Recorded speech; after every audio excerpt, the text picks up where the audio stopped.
Back in 1974, I was one of the very few people in the world who knew that India was poised to carry out a nuclear test.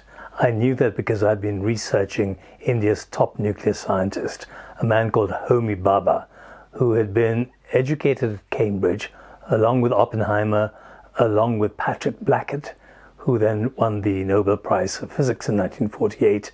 And Bhabha's friends and family briefed me about where India was going with its nuclear program. Now, why was I in India researching this as part of my doctoral thesis? Oxford had funded several trips to the Indian Nuclear Research Centre at a place called Trombay. And I'd met Homi Bhabha's great friends, and they were very generous with their time, terribly, terribly helpful. One of the things they did was introduce me to Bhabha's girlfriend. She was a wonderful woman called Pipsi Wadia. And Pipsi Wadia one day took me into her apartment, pulled out this huge steel carton which had all her boyfriend's papers in it. There were letters from Bhabha to Jawaharlal Nehru, India's first Prime Minister, also to Prime Minister Indira Gandhi, and replies from them.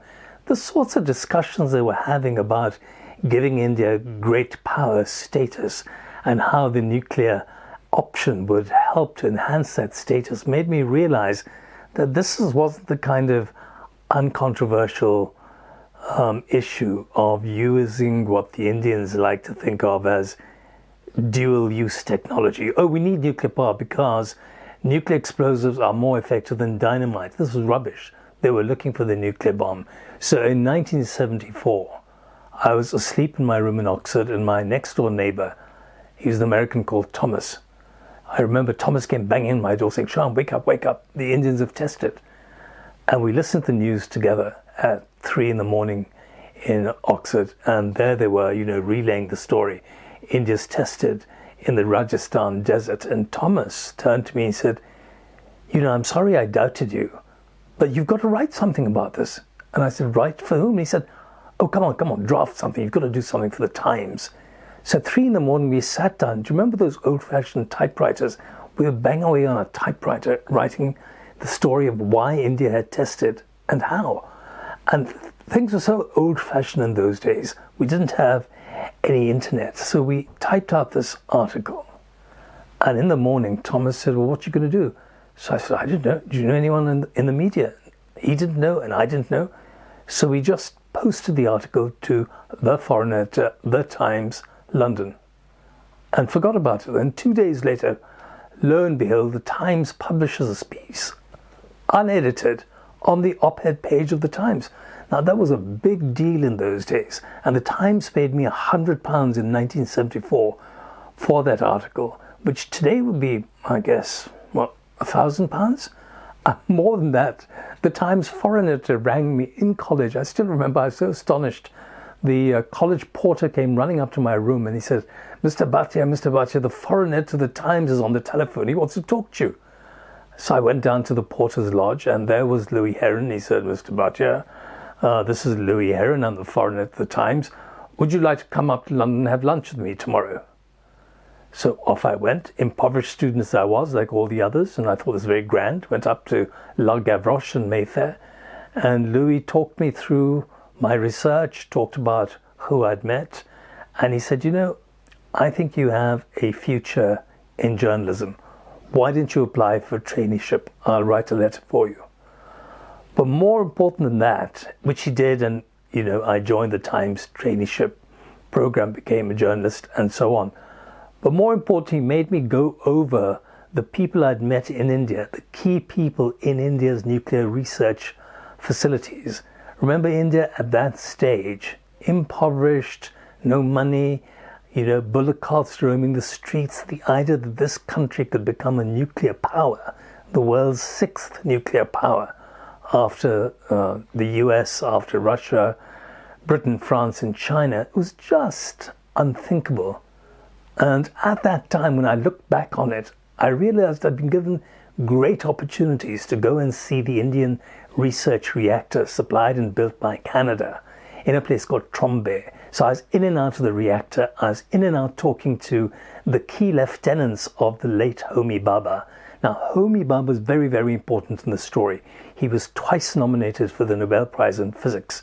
Didn't get it, obviously, because he's nominated twice, failed to get it, but was central to the whole Indian nuclear program. He was an associate of Oppenheimer at Cambridge. He was an associate of Blackett, PMS Blackett, who won the Nobel Prize of Physics in 1948. He became Lord Blackett, very left-wing man actually, great friend of India's. And Blackett remained a friend of India's. Blackett was hugely suspicious of what Bhabha was doing. And I used to come back and forth between India and the UK. I went to see Blackett one day and I said, look, Lord Blackett, as he become, very elderly, lived in this very fancy block of flats in London. We sat there and I said, look, this is what I've discovered. What do you think? And he said, it coincides with what I think, which is that India is poised to test a nuclear weapon. So he believed me. I was pretty sure I was on the right track. And therefore, the May 1974 test came as no surprise to me at all. It came as a surprise to the rest of the world. But then they weren't as well briefed as I'd been. The key to my research and discoveries was this wodge of documents that were brought out for me to see by Homi Bhabha's girlfriend. She's a very fashionable lady, very wealthy in her own right. She lived in Bombay's or Mumbai's fashionable suburb of Malabar Hill. And we became great friends. She used to invite me out to tea, sometimes for a drink. One day I went over to have lunch with her and she said, look, I want to show you something. She pulled out this steel trunk from underneath the bed, and inside were these priceless documents. These letters I've mentioned before, these sketches of Homi Bhabha, sketches of an imagined nuclear device, sketches of his girlfriend, sketches of Nehru, sketches of Gandhi, letters galore. There was one condition. I mean, I was making notes all the time, researchers. I was doing my PhD and so on. I had to make detailed notes. Pipsi Wadia said to me, Homi Bhabha, my late friend, has a brother. Really, rightfully, these documents belong to him. So you go and see him, say to him, I've sent you, and say to him, you just need his permission to continue accessing these documents. So I went to see Bhabha's brother, whose name was Jahangir. And Jahangir worked for a fancy company in Bombay. He was like his brother, related to the famous Tata family, very wealthy, very influential. But he was slightly mad. Jahangir Bhabha, brother of the late Homi Bhabha, was, I would say, almost insane. He's a bit effete, tall, I remember, well, not that tall, but thin, high-pitched voice. And I went to him and I said, Mr. Bhabha, thank you for seeing me. I'd like your permission to continue accessing your brother's papers. Mrs. Wadia has sent me to see you. And he looked at me in that kind of mad eyes and he said, tell that prostitute I will never allow anyone to access my brother's papers. And threw me out of his office. So I didn't know what to do. I was staying with relatives in Bombay, or Mumbai as it is now is, and I didn't know what to do. I went back. I was kind of ruminated over it. In the morning, Pipsi called me and she was slightly hysterical. She said, Shyam, can you please come over? Something terrible has happened. So I jumped in a taxi, went to her apartment. She's standing there at the front door in a nightie and a dressing gown. And Jahangir Bhabha had sent a posse of armed men to her apartment. One had grabbed her by the throat. The others were saying, where's the steel trunk? Where's the steel trunk? And they foraged through her apartment looking for the steel trunk, eventually found it, took it and said, that's it, this doesn't belong to you, and left her in the state of panic and hysteria. Neither she nor I ever saw those documents again.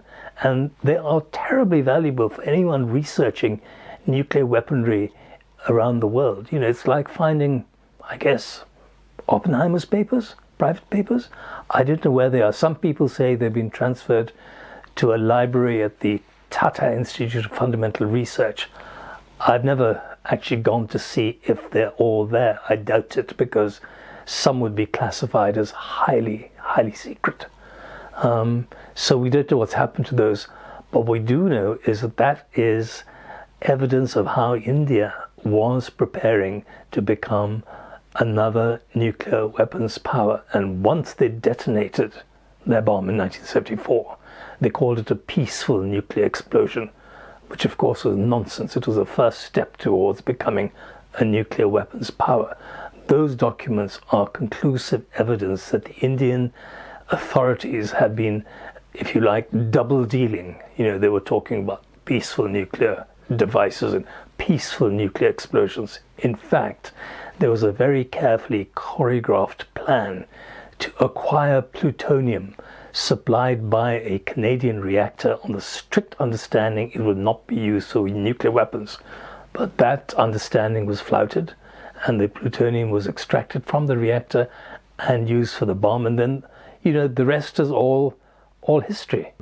I continued going back and forth to India, but by then the deed had been done. The country was now the world's 6th nuclear weapons power.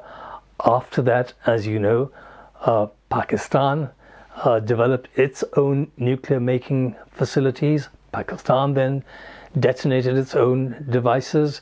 You had Israel becoming a nuclear weapons power, although it's undeclared. They've never actually admitted to carrying out a test. You certainly had North Korea and many others who are still in the process of trying to achieve the same sort of status that nuclear weapons gives you.